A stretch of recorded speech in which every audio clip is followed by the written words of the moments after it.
Greetings, Darklings, from across the interweb.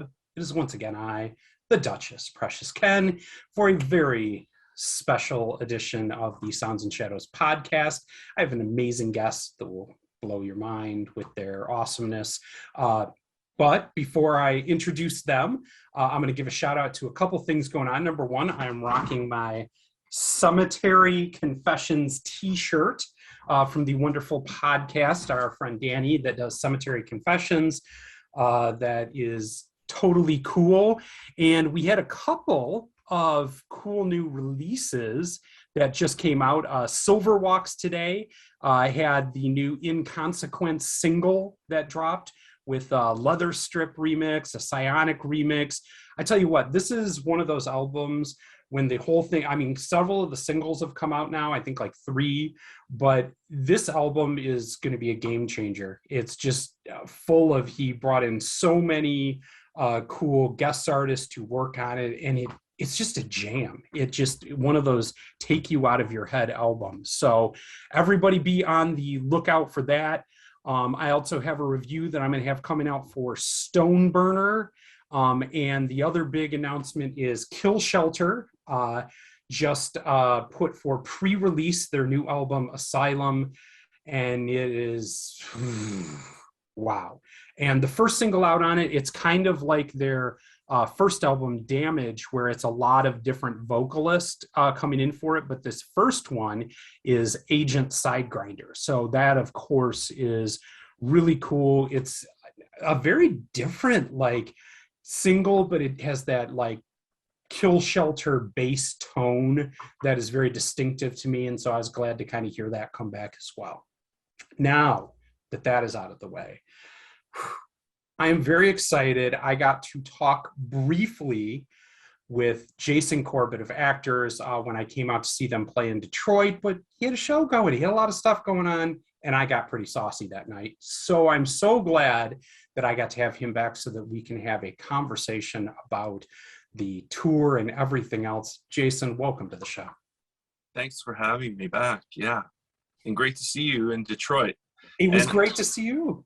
As you said that, I was picturing seeing you by kind of right in the merch area there, our last kind of exchange of words. And I thought to myself, I'm going to bat an eyelash and I'll be back at home and we'll be doing this interview just like how we promised each other. And it's crazy how time flies. It was funny. I remember I took a selfie video of us right at the end there, and then when I watched, I'm like, oh man, Ken, you were a shit show. Why don't you just save that for your personal archive? Poor Jason is sitting there like, Ken, great to see you. I'm like, this fucking guy right here, let me tell you, is you're okay. I was a mess. That was funny. So you're back home, returned after another lengthy tour and being out on the road and seeing everybody and playing all over. Tell me about what some of the big highlights and exciting news from the road, because you had a change in lineup for this one. You had the new album that you were out supporting. There were a lot of really fun, intriguing things happening on this tour. Well, the tour was supposed to happen in some iteration of what it was for 2 years.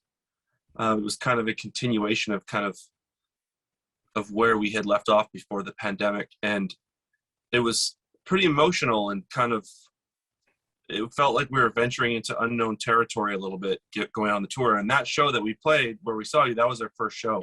Right. Yeah. And we played 30 shows on that tour. And I'll tell you, it if I just think about it, it feels like about 5. That's how fast it went.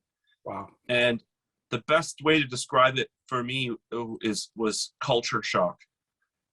It was amazing to be out doing what we had done before, but 2 things that happened.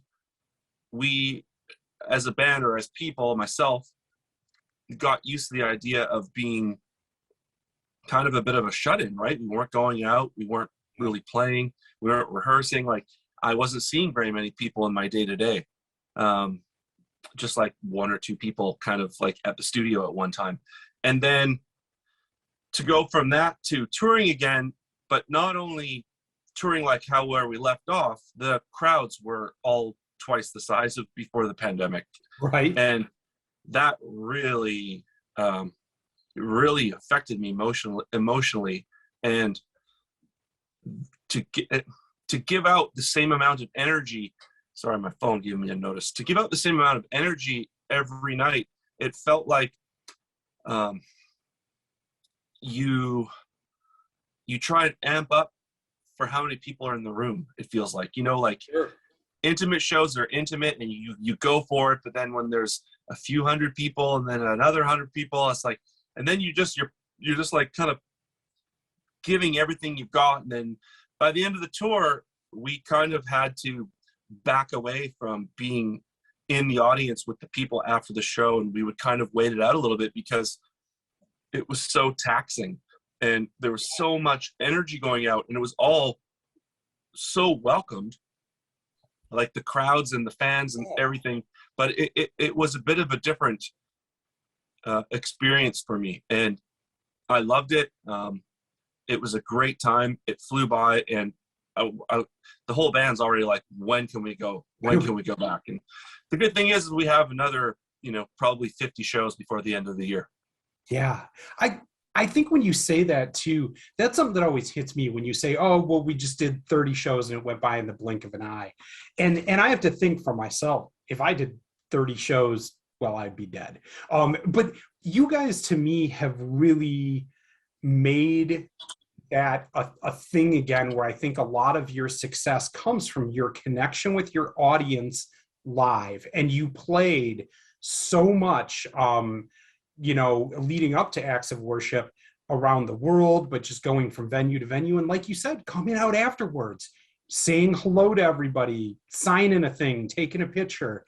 And that's a big part of, to me, your personality as a band, and something that's changed. I've talked about this on a few of the recent podcasts of, like I did with Christian Death or something, the aloof rock star is, I think, a thing of the past. I think some people maybe to a level pull it off, but I think nowadays people are more interested in having a connection with someone than having the idea of, David Bowie, Diamond Dogs kind of bigger than life person you wouldn't see or know. And so to hear you say that and go out into the world and play all these shows, I have to think like that has to take a toll and tax on you, though, just from ramping up and doing it every night. So no, I imagine it has to feel good to a point to be home, but I don't know, like, have you gotten to the point where being on the road is a norm for your life at this juncture? Well, I'm not 25 years old anymore. So there's a component to it that kind of I didn't see happening, especially like, with social media, and we are seeing really up close the death of so many of our pop idols and everything from the 80s and 90s. And I think for the first time, like, to see like David Bowie, even in the last couple of days, like, it's so heavy, and time is so, like, your time on the earth is so finite. And I feel like, well, how many more years can I do this for? Like, or how many do I want to do it for? And so there's this element of like this, almost like a obsessive compulsive element to where it's like, I have to get out there. I have to meet as many people. I have to share this with as many people. Yeah. And I told our agent, our booking agent, I said, well, we don't want any days off. And then the first 20 days of the tour, I do all the driving. So, the first 20 days of the tour, we didn't have one day off. So I would drive, we would play, we would go to bed, drive, play. We did that 20 days in a row. And then I got to a point in the tour where I was so sick that I was on stage in Toronto, and literally I've watched footage from it and I hit it well, but by the second song in, I thought, I'm gonna pass out. I was seeing like these stars. I was just so exhausted. Yeah.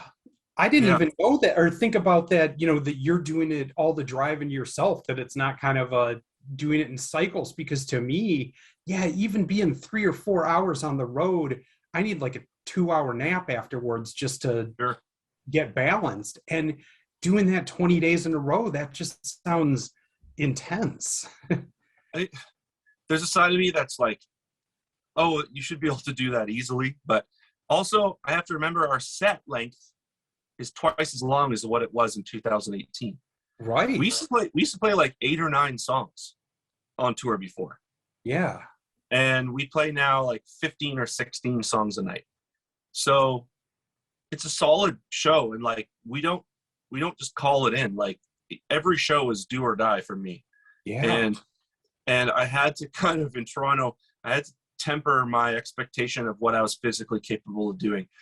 Now, I was testing and testing for COVID, Hmm. and I was testing because all through Texas I was so sick. I was just bringing, medicine on stage with me and like drinking, NyQuil and Dayquil and stuff, and I was not faring well physically before or after the shows. Luckily, my sinuses and my throat, I was able to sing, Yeah. but I tested negative for COVID. I was testing like every other day, and I tested negative the whole time until I got home, and then I tested positive, but I was already better. And I said to myself like, oh yeah, I had fucking COVID almost the whole tour. So I was driving, singing every night, and I was sick, and I didn't know because I tested negative,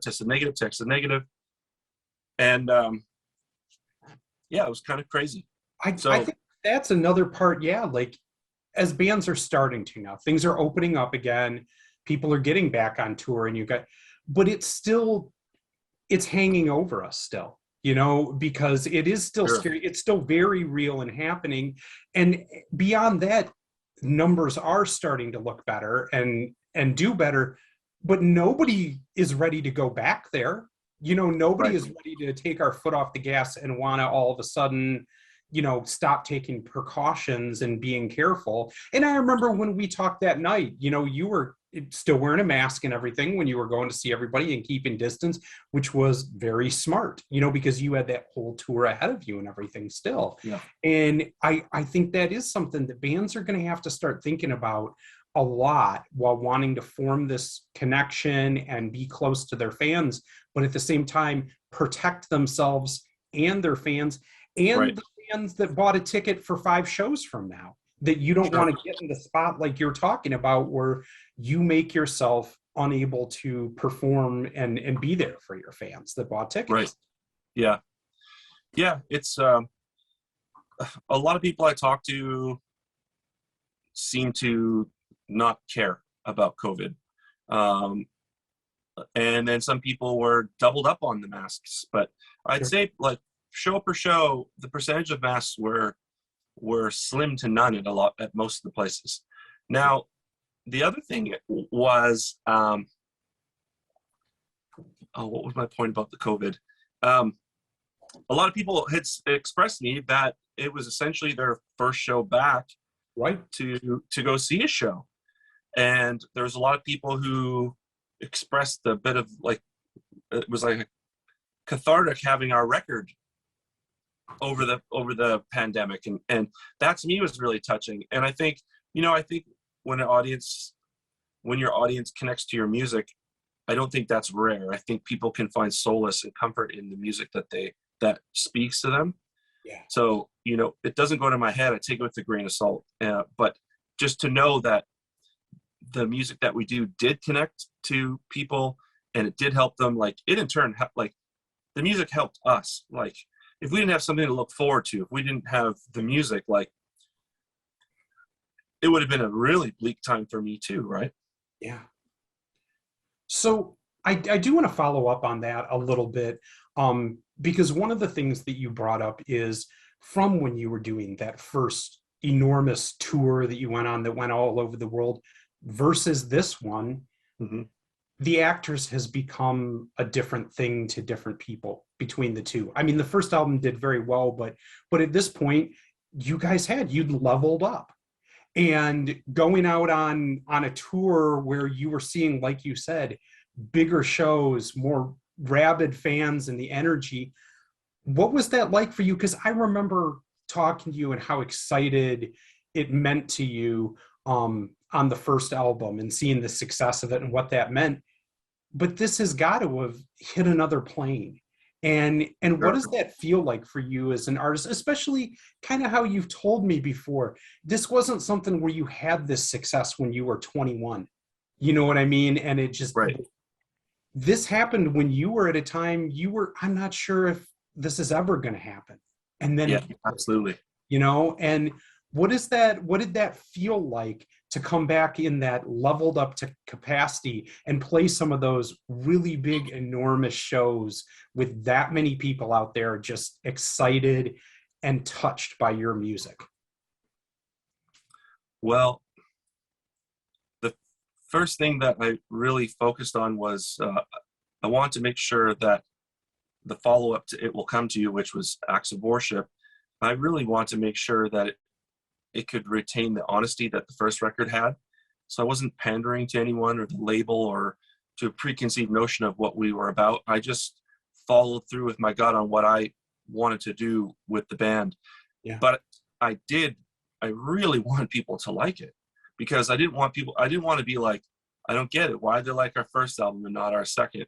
Right. You know, because you have in your mind this kind of old school frame of mind where it's like, oh, you have your whole life to write your first record, and then the second record you have to write in 2 months because you're on tour. And I think, yeah, if you're a young band and, you know, you're signed to a major label, but Actors is just another reiteration of what I've been doing my whole life to some degree, right? It's just constantly evolving, and Actors is where it all kind of came together for me as an artist. So the one thing I was really happy about was how much people embraced the new album. And it was interesting because some cities, it felt like some of the older songs were more welcomed, and then in other cities, the newer songs, but across the board, it just felt like people really accept both albums. And to me, I started to look at Actors as, oh yeah, it's not whether, oh, can we redo the success of that record. I see us as like, my goal was always like, oh, I think we'll be close to where I think the band could grow to by album 3 or 4, and just keep doing the music, because I'm at my studio here. The ideas are endless, whichever direction we want to go. The band loves each other. The sky's the limit. It's just a matter of staying healthy, and it's time, right? Like, and it was just, I was genuinely shocked at how enthusiastic people were when we played New York. Mm-hmm. At the end of our show, because that was a couple shows into the tour, and we were on stage, and it was funny because a lot of the clubs that we had played before, which I was telling Kendall, which we'll get into more of Kendall later, but I was like, oh, wait till you get here. This place is really big. It's killer. It's, you know, and then we would go and I'd be like, huh, I thought this place was bigger. Because like, it'd be a sold out show, but I'm like, oh, I guess we could have played somewhere bigger, which was like unbelievable to me. But in New York, at the end of our set, people were cheering, and this happened a lot. Was there was cheering, but then there was like this kind of screaming going on, not like hysterical, but like just really enthusiastic, like thank you, you know. But then it got to a volume I hadn't experienced before, and it first happened in New York, where it got to that where I was like, holy shit, that was loud. And I closed my eyes right before I was ready to walk off stage at the end of the show. I closed my eyes and I thought, okay, Jay, enjoy this, because you couldn't do this for a couple of years. And I welled up and I started bawling, and I didn't show the crowd that. I kind of kept my eyes closed, and I turned around, and then I walked into the backstage, and I was like, oh my God, like because you work so hard to have these moments. And sometimes it can, like it was years to get back to a moment like that, and for it to exceed your expectations on an emotional level and a give and take with the audience. It was was a very powerful experience for me. I can imagine, and that's kind of where I was coming with the question is, kind of like I said before, I do think of you as, you know, this new school idea of the rock star out there, where you give a shit about the people that you're making a connection with that are buying your music and listening to it. You know, it isn't a game or something you play, you know, you do. And so I picture when you're out there and having those moments, it hits you. And maybe that is what makes it possible to do 30 shows like that. You know, even when you're not feeling well and feeling juiced through it, is you do gain energy from the people that are coming out to see you and do that. Absolutely. I wanted to jump next into something you started hint on, is you had a new piece of the puzzle out here. I mean, with you Right. in doing the album and around, but out on the road is a different animal. When you get to know somebody out on the road, Yeah. and Kendall, who I got to meet in Detroit and is just a wonderful, lovely, great energy person.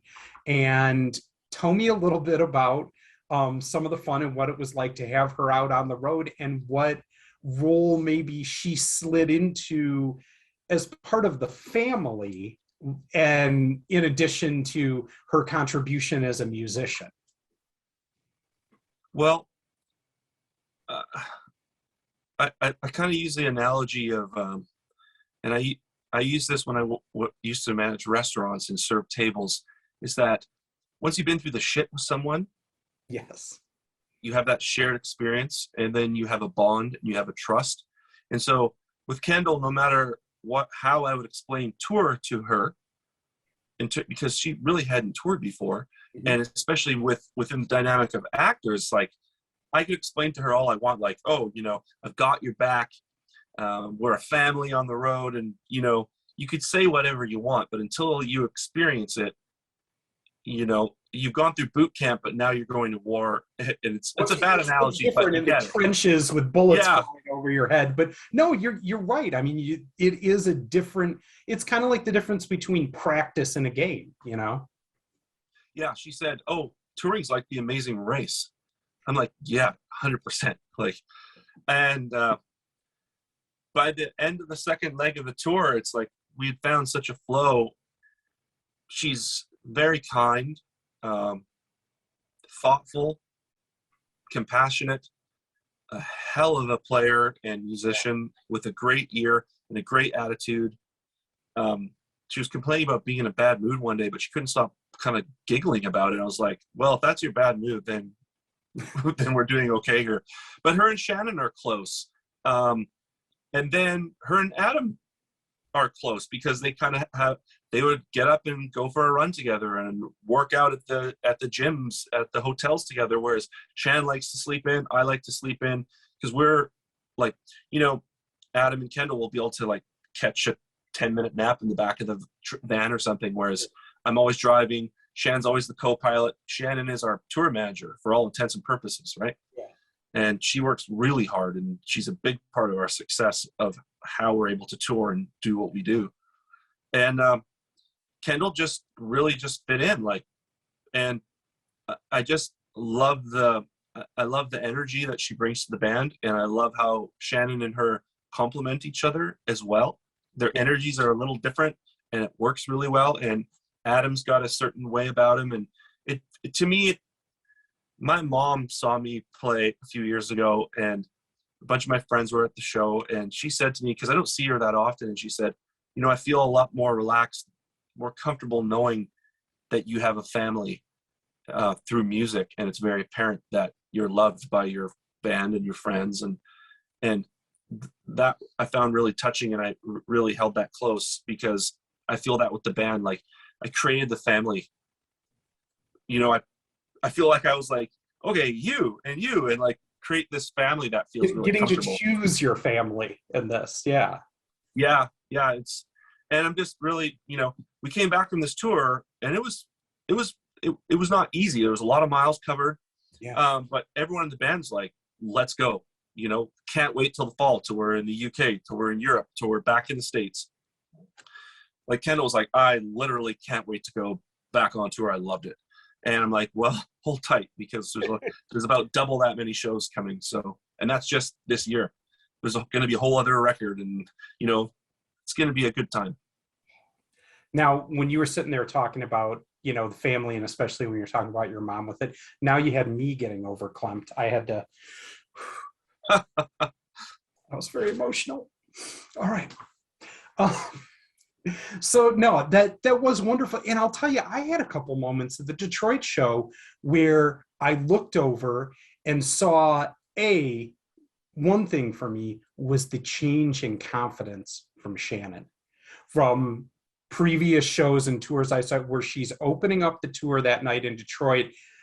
That was a different creature up there in terms of just how she would glow, from out on the stage.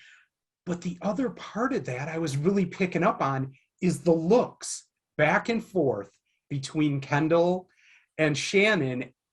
There was an in sync, kind of secret language they had going on that I felt was happening there from right the first song, the first note when they went to go hit. Well, that happens behind my back, so I didn't even know that was you happening. were in front of them, and this was happening, and I think that was part of the joke. The smile was happening behind your back. Yeah. No, it really was, and that was a really, really cool part of it when I kind of saw that, and I think it did. There's a lot of things to add in, something extra to the sound, like you said, new songs, new albums, so on and so forth.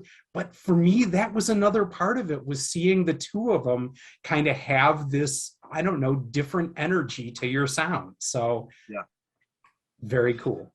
That whole thing, it was like, I knew, like, I just knew seeing those two together before Kendall was on board.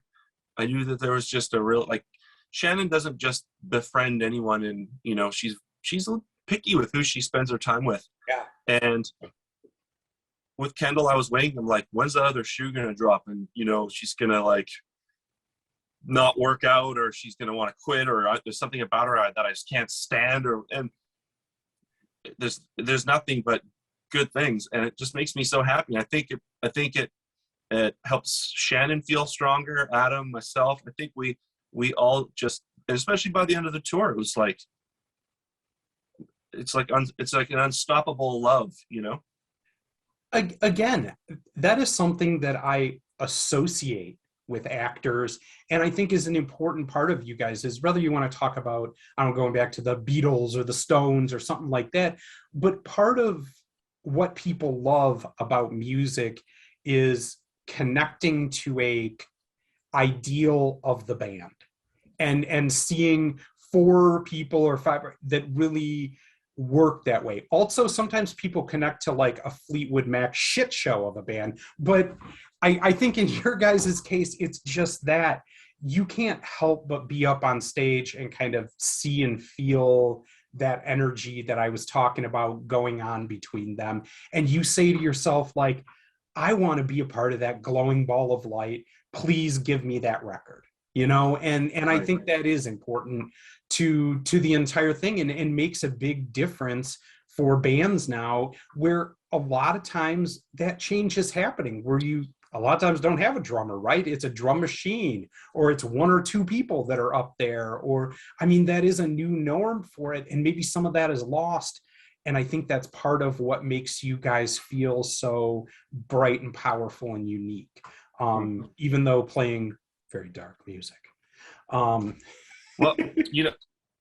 that I sometimes think like, and I've said this before, it's, you're letting people into the back room, like behind the curtain of who we are. And, right. I sometimes think, well, what if people don't like me, or like they like the music and go like, oh, Jay's silly, or like they don't take themselves seriously. We're dead serious about the music, like, but we want to have a good time doing it. And I think, I'm by no means comparing us to Joy Division, but you hear that Ian Curtis had a good sense of humor, Yeah. and you think like, oh, he did, or like, like Jeff Buckley seems like he's so serious and like he was like a good sense of humor, and David Bowie, and Sure. so I think sometimes I feel like you can go a long way on a certain mystique or a genre, Yeah. genre isms, and I see that and I think like,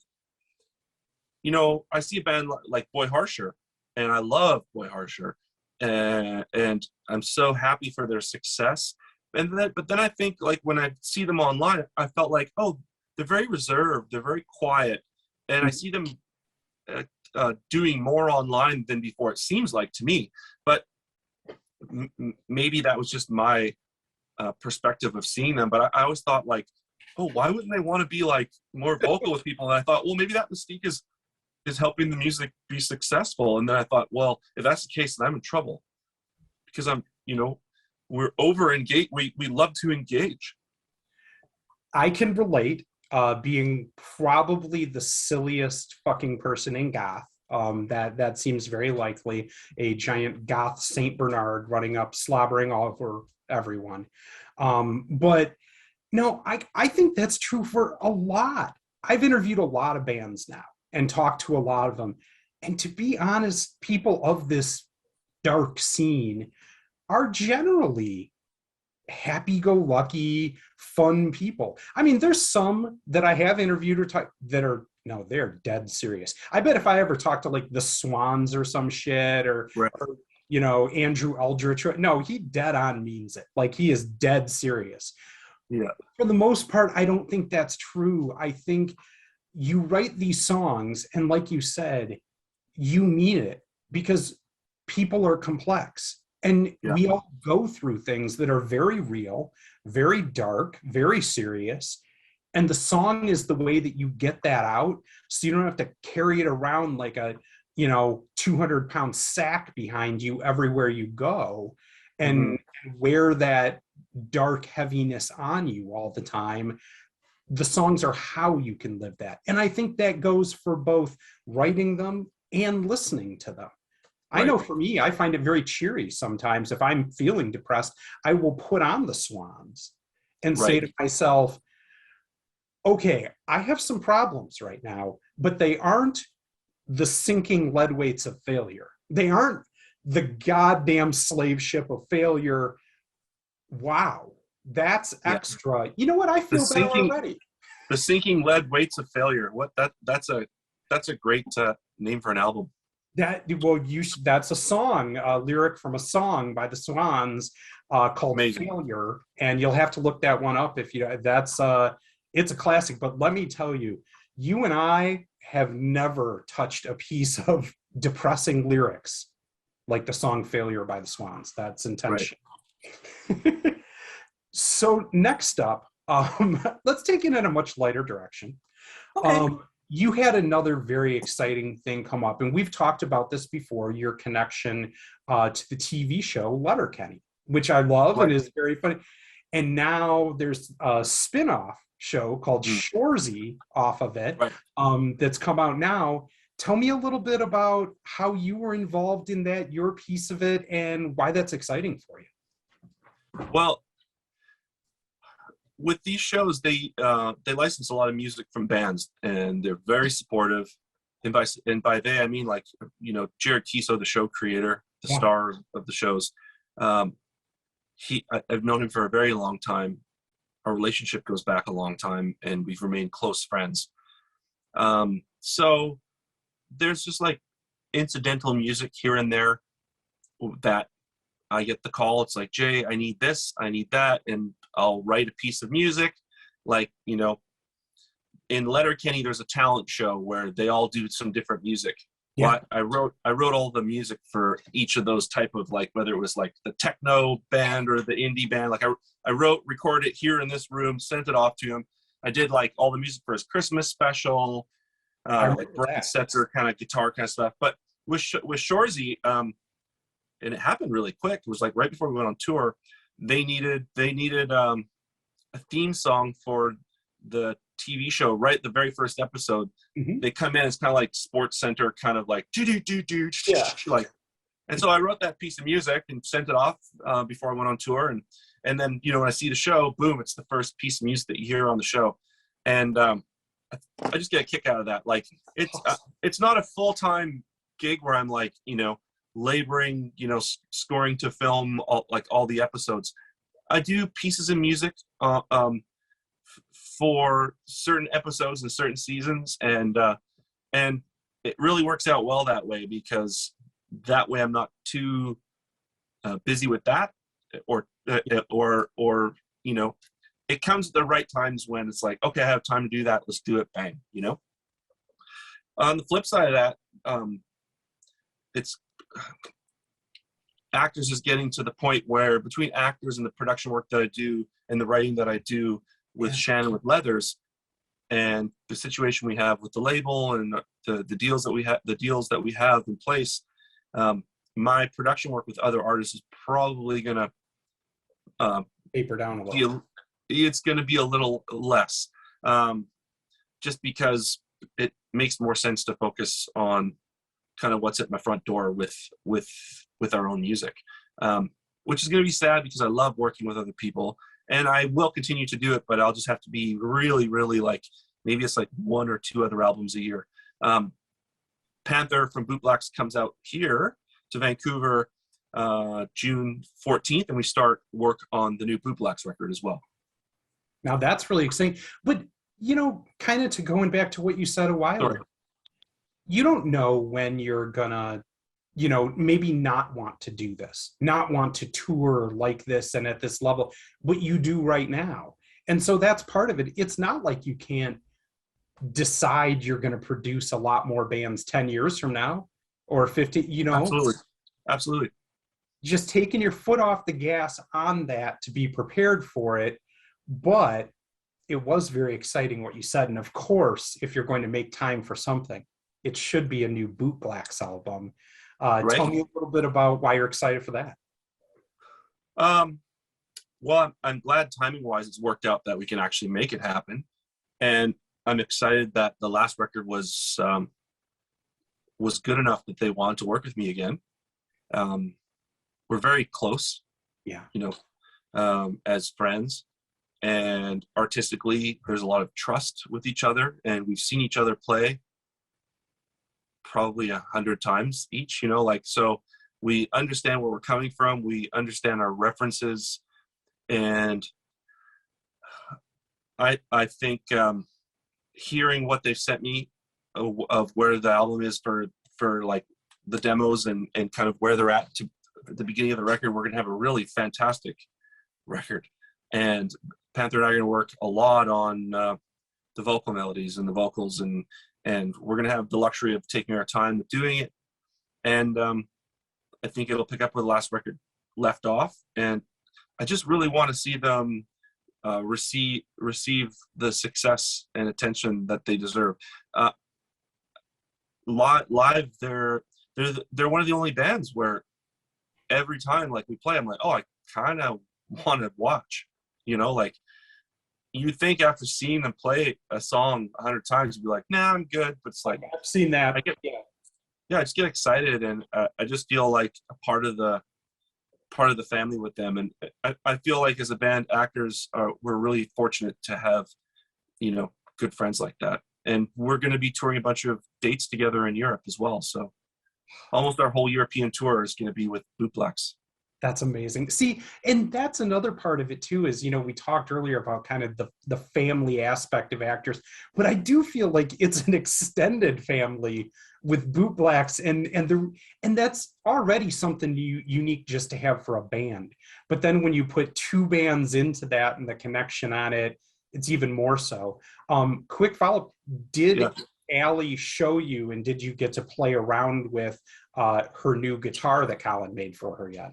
She didn't have it with her in Vancouver. Oh, okay. Yeah, they flew out for like 1 show with us here. So I did not see it in person. But it looks beautiful in photos. Oh, yeah. Yeah, it was beautiful.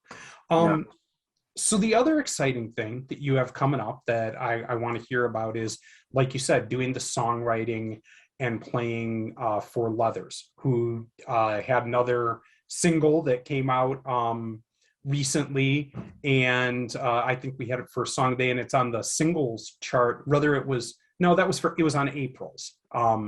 But for the Sounds Shadows Dark Scene singles chart, tell me about what is coming up for songwriting wise, and when we can expect new Leathers material. The second single will be out shortly. There's a video in the works for that, and the album should be released before the year's end.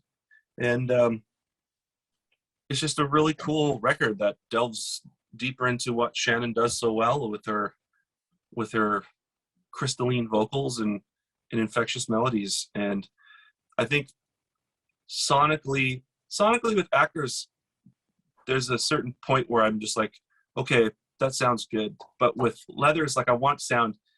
I promised her the moon, and I want to deliver. Like, it's her songs have to sound better. Like, they have to sound better than Actors to me, sonically somehow.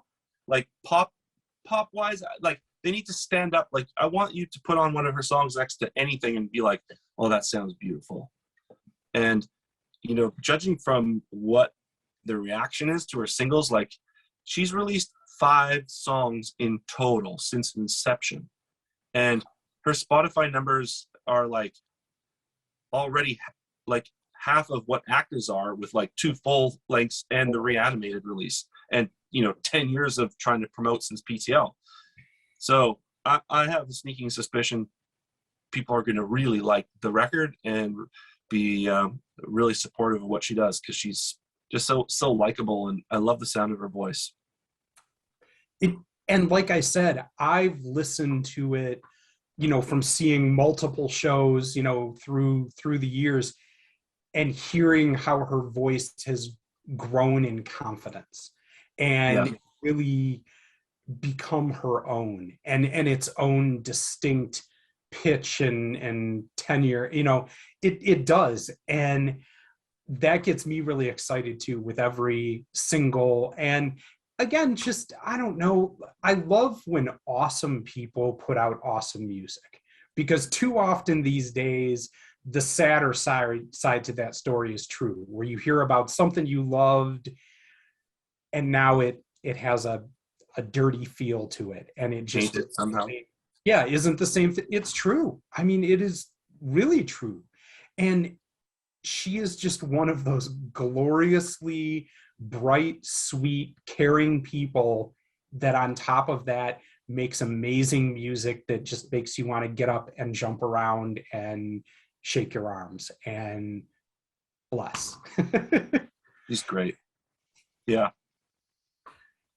So, coming up here then, for the end, I always like to hear about what you are listening to and inspired to. I mean, who knows? Do you even get a chance when well, I suppose when you're driving around, you must get to listen to something and try. No, it's just all NPR all the time. No, when we're driving, we do a fun game that really passes the time, where each one of us will pick 2 songs, or like 2 songs from an artist, and we'll go in a circle. Mixtape. Exactly. Yeah. And one night on one of the longer drives, we were like, got into like this sad, and like, we don't tell what we're going to play each other until like, okay, your turn. What's next? And then you kind of like, you mixtape it. Right.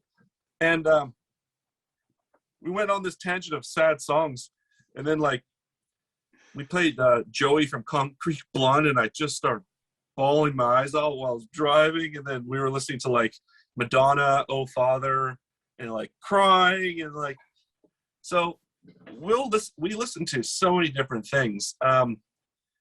But in terms of what I'm listening to now, kind of leading up to the tour, a couple of the releases that I really talked a lot about, because since I was on, I didn't listen to much music on tour. Like, it was like some nostalgia. And then since I've been back, I've been working at the studio, which I did want to say, we're just finishing up an album with an artist from Vancouver named Louise Burns. Hmm. and she's on Light Organ Records, and she used to be in a band as a teenager or a young adult called Lilix, which is signed to Maverick, which was Madonna's label. Oh, okay. Anyways, Louise is insanely talented. It's a co-production, and I'm going to be mixing that over the next week or so. So keep an eye out for the Louise Burns record because it's beautiful. I will grab that. More R&B tinged, but like kind of like I can mess with that. midnight beach, soft, warm air, coconut. It's beautiful. I mean, I might try and while I listen to it, then grab a coconut. Yeah, do Fill it. it with various liquids, and we'll just see where it goes. Have some Southern comfort in it and what have you. Well, some of the music that I really enjoyed, I'm a broken record on it, but Pixel Grip's Arena. Oh, yeah. I feel like a fanboy. Like, we've reached out to them, like we'll mention them on Twitter or whatever, and they're young and they're really hip and cool, and I'm a bit older, and like, so we're coming from kind of two different worlds, but Sure. I just love their sense of self and everything about them. I feel like on this record it feels so cohesive, from how they present on stage to their online presence, and then to like the bangers on the record. Like, man, like that record, I go back to it when I just want to fucking jam, so kudos to them. Love them. Adonis from Toronto. Yeah, I've Another really, band really where I'm been like, vibing them lately. yeah, they're killer and really nice people. But I'd be a fan if I never met them. And their last album it's insane. It's great. And like, I'm like, how are both of these bands not huge? Like, I think Pixel Grip, I think both bands, like, they're just gonna grow. But like Pixel Grip, to me, it's like, oh yeah, they could almost be like the next Boy Harsher kind of thing. Like, there's charm to spare. Yeah, There I think and that's in their music. And they're one of those bands. Me doing a music review page and stuff like that. A lot of people will just be like, "Hey Ken, what are you listening to right now?" And I'll know them and try and pick something that is, I don't know, particular to them that I think they would enjoy. right, Pixel Grip is one of those where if I don't have anything else in mind for them, that is the band I always go to, or one of right, them. And no matter who it is, no matter what kind of genre, whatever they're into, nobody can hear that and not be like, "Oh yeah, dude, this is fucking sick." And yeah, they just, I don't know, have that mass appeal vibe while being very underground and very independent in their philosophy and energy, but you just can't hear it and not feel that it factor. right, yeah. And it's like, and they're no dummies. Like, they're not just like a drum machine and someone just Yeah. screaming or something. Like, there's complexity to their songwriting, and they really know how to build a song, and the frequencies and the arrangements. I think they're really great. And same, Adonis, I think are fantastic, and those are two that I really love. I've also been listening to the two EPs that, or the two albums or EPs that Vitalik put out. Mm-hmm. I like Vitalik a lot, so I'm giving him some leeway there. I think he's kind of revisiting music he's done before and reimagining some of the songs a little bit, but it's been nice to hear new music from him, and so I always like that. And also, someone who I met on Twitter, I asked them one night, late at night, "Hey, come play our show in LA," and that's Male Tears. We just had an interview with James, and I absolutely love them. They just are super sweet, and the music is so good. When I talked to them in their interview, one of the things that like stood out to me is it doesn't feel like somebody my age being nostalgic, kind of doing a throwback 80s sound or something. Right. It sounds like a Gen Zer who never heard 80s retro for stumbling upon the same concept on their own. Right. That's what I love about Male Tears, and I hear it is it just has such a freshness to an idea that is very familiar to me. Yeah. And again, nice people. Yes. Like really nice. And just sincere and open, and we had a really nice time in LA together. Was really happy to have them on the bill with us. Yeah. And I don't think it's by accident that you're seeing them pop up on a lot of bills. And I wish them all the success, and we've become friends, and it's nice. It's nice. Yeah. And James too told me they kind of came from a musical family, and so I always like to see when it's a kind of a tradition passed on like that. Right. So kind of neat too. All right. It's been such an immense talking to you again, my friend, and it's been too long, and I'm so excited for everything that you have going, and you deserve it so much. Do you have any parting shots, one, that you want to tell people about what you have coming up, like the European tour, real quick, to kind of say some of, like, are there festivals around it or anything that you have coming up? Well, okay, so in Canada, we're doing Purple City Festival in Edmonton. Oh, we're doing Terminus Festival in Calgary. That's all this summer. That's we're doing, yeah, it's That fantastic. Terminus is insane. Like, I might have to like mortgage my house or something and go out to that show. That's how big the Terminus bill looks. Well, you don't have to. It's Canada. Your money's worth double. Just hop on up. True. Ride a bicycle across the border. It's easy. Well, you guys are kind of over on the other side of the. I mean, I could get to Canada pretty quick, yeah. But Vancouver is the other side of the world. Vancouver's 11 hours away from Calgary. Yeah, driving. And then we're doing Cold Waves Festival in New York, in Chicago, and in LA, and so is Leathers, and that's the debut of Leathers at all those festival dates. Oh wow, which is insane. I'm like, well, so you're going to be doing 2 shows on the weekend there. Yeah, I'm not playing Leathers though. Oh, okay. Right. Yeah, no, I said if you then poor Shannon's going to have to do 2 shows. Yeah. Yeah, you guys go without me. Have fun. And then it looks like we'll be down in Mexico City in October before, but not 100%. We're still negotiating some finer details. And then we're out to the UK October. We're in Paris on Halloween with Bootblacks. That's going to be fantastic. That's insane. How cool is that?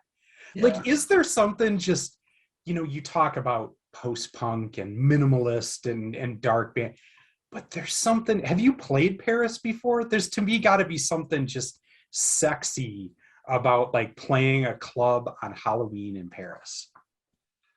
It probably looks sexier on paper. But because, it's because we're with our friends. Yeah. And you can't beat that. It's like, that's the most exciting part to me. It's like, oh, we'll be with Bootblacks too? It's like, come on, this rules. But no, it's great. Like, it's the same thing. Like, you're visiting these cities that people would want to go to visit, and then you're playing these, these packed shows. It's you got to pinch yourself. And yeah, so, and then November, we're playing a whole whack of shows all through Europe in November. And then maybe I might go on a holiday for a week while I'm over there. I don't know. Maybe it's time. I've talked to this on interviews lately before. I'm going to need you to make a promise to me, pinky swear. Sure. That once this is all over, you're going to take a couple weeks of Jason time where you don't work on anything. You don't work on any music. If you want, you can pick up your guitar a little for fun. Sure. But I just mean that you put your slippers on, your robe, you hang around the house, and you just take a little time for you, man. That's I already have it it's penciled in the calendar, and that's late 2024, early 2025. Maybe book one in before that. Remember yourself, my friend. All right. So we are going to, as is tradition here, spin out to a song by Actors. I Um, love you've heard of them? Cool band, man. Very cool band. What song, if people are going to hear a song off Acts of Worship that for some reason they've been in a closet, I can't believe they'd be on Sounds and Shadows group or podcast and haven't heard of you yet. I talk about it a lot. The one song that you want that to be your first foot forward. I think love you more. Yeah. Just to think that opening arpeggiated synth line, it was the genesis of the whole record for me. Yeah. I'm with it. I'm going to follow you on it. This song is called Love You More by Actors. For all of you out there in the interweb land, please find these shows, go and look while you can see now, because before too long, honestly, to go see the Actors, you're probably going to end up having to pay like $200 opening for Bauhaus or The Cure or something. That's going to happen before you know it. And better for you to go out now and get a chance to see them in a club, share it with your friends and your family and the experience of it. It will make you believe in the modern goth renaissance, post-punk renaissance, to go see this band live. This is what people are going to talk about 15 or 20 years and now when they're talking about that one show that I saw. It's the Actors, it's Boot Blacks, it's bands like this. Be a part of it while you can. Jason, thank you for joining me. Thanks, Ken. You have a nice night.